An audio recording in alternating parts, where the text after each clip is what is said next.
त्या राष्ट्रध्वजाशी मी एकनिष्ठ राहीन. जय हिंद. परिसरातील एक ही व्यक्ती असाक्षर राहणार नाही यासाठी सतत प्रयत्न करेन.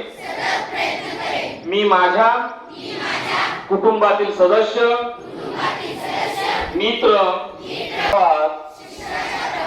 येण्यासाठी 100% योगदान देईन. माझा महाराष्ट्र साक्षर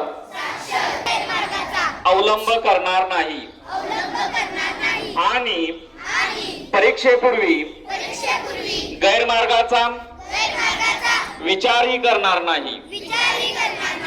जर सोडवण्याचा विचार करेन तसेच परीक्षेस आत्मविश्वासाने निर्भीडपणे